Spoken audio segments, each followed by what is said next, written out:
जय सिया राम। बाबा नीम करोली महाराज का एक ऐसा प्रसंग है जिसको सुनने के बाद भक्तों के जीवन में निश्चिंतता आ जाती है। बिल्कुल भक्त निश्चिंत हो जाते हैं, आश्वस्त हो जाते हैं। कई बार होता है कि संतों की संगति, शास्त्र वचन सुनने के बाद भी व्यक्ति के जीवन से चिंता का अंत नहीं होता, बल्कि यूं कहे कि बेकार ही वो व्यक्ति चिंता कर रहा होता है। कई बार ऐसा होता है कि हम किसी बड़े संत की संगति में भी हैं, हनुमान जी की पूजा पाठ भी कर रहे हैं, लेकिन जीवन से ये जो फिक्र है, ये जो चिंता है, ये दूर नहीं हो रही। कल क्या होगा, मेरे साथ न जाने क्यों ऐसा हो रहा है। अभी तो सब ठीक है, कहीं कल कुछ गड़बड़ ना हो जाए। इस तरह की जो तमाम तरह की जो चिंताएं हैं, ये व्यक्ति को घेरे रहती हैं। एक बार की बात है कि बाबा नीम करोली महाराज के एक अनन्य भक्त खुद को कहा करते थे, बाबा जी के सानिध्य में रहते भी थे, लेकिन हमेशा चिंता वाली बातें करते थे बाबा जी के सामने कि घर में ये परेशानी है, बेटे बेटियों का विवाह नहीं हुआ है, न जाने कैसे होगा, आमदनी भी ठीक नहीं है, ये परेशानी वो परेशानी, हमेशा परेशानियों का रोया करते थे। और बाबा जी अक्सर कहते थे कि जब तुम हनुमान चालीसा का पाठ करते हो, जो इच्छा करो मन माही, हरि प्रसाद कछु दुर्लभ नाही। हरि के प्रसाद से कुछ भी मनुष्य के लिए दुर्लभ नहीं होता, बाबा जी बार बार समझाते थे। लेकिन उन भक्त के हृदय में कभी भी इस बात का भरोसा, विश्वास जमता नहीं था। साथ रहते थे बाबा जी के, लेकिन वो भरोसा और विश्वास जमता नहीं था। एक बार की बात है कि बाबा जी के साथ वो ट्रेन से यात्रा कर रहे थे, फर्स्ट क्लास में, प्रथम श्रेणी का टिकट था, और दोनों कूपे में बैठ करके, जो कंपार्टमेंट होता है रेलवे का, उसमें बैठ करके दोनों यात्रा कर रहे थे। और चूंकि बिना वजह चिंतित रहने वाले व्यक्ति, वो जो भक्त थे, उन्हें इस बात की चिंता हुई कि ये फर्स्ट क्लास का टिकट है और न जाने कहीं हमसे खो न जाए। अगर हमसे एक खो गया तो फिर क्या होगा, बड़ी मुश्किल स्थिति आ जाएगी, टीटी आएगा तो फिर हम लोग क्या दिखाएंगे, जेल जा सकते हैं, सजा हो सकती है। बहुत दूर तक की वो सोचने लगे, और इसलिए उन्होंने उस टिकट को, जो 2 टिकट था, उसको लेकर के बाबा जी को दे दिया कि बाबा जी के पास से टिकट सुरक्षित रहेगा।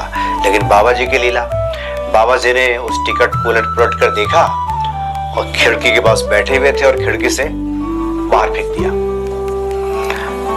अब तो इनकी चिंता और बढ़ गई। कहा कि बाबा जी के बारे में भी कुछ सोचने लगे कि ये तो संत हैं, ये तो साधु महात्मा हैं, इनका क्या, ये तो कहीं भी चले जाएंगे, कहीं भी रह लेंगे, मेरे साथ न जाने अब क्या होगा। इस तरह की तमाम तरह की चिंताएं उनको फिर से घेरने लगी। लेकिन बाबा जी के सामने कुछ कह भी नहीं पा रहे थे, पसीने से तरबतर हुए जा रहे थे। कुछ देर के बाद जब टीटी आया और उसने कंपार्टमेंट का दरवाजा खटखटाया, तो उसके बाद ये पसीने से तरबतर हो गए कि अब क्या होगा, अब न जाने क्या होगा, अब तो जुर्माना भरना होगा, जेल जाना पड़ सकता है। तमाम तरह की चिंताएं उनको सताने लगी। टीटी आया, उसने टिकट मांगा, बाबा जी ने खिड़की से बाहर हाथ बढ़ाया और फिर 2 टिकट वहां से, यानी हवा से ही खिड़की से हाथ बढ़ाए बाबा जी, और वहीं से 2 टिकट उनके हाथ में आ गया। टीटी को दिखाया, टीटी ने टिकट देखा और उसके बाद टीटी वहां से चला गया। बाबा जी ने फिर भक्त से कहा कि बस इस छोटी सी बात को लेकर तुम चिंतित हो रहे थे, बस इतनी सी छोटी सी बात कि क्या होगा, और तुम पसीने से तरबतर हुए जा रहे हो। तुम मेरे साथ हो, इतना भरोसा तो होना चाहिए। जो अष्ट सिद्धि नवनिधि के दाता है, जिनके लिए कुछ भी अदेय नहीं है, कुछ भी मुश्किल नहीं है, उनकी तुम पूजा करते हो, हनुमान चालीसा का पाठ करते हो, फिर भी भरोसा नहीं है।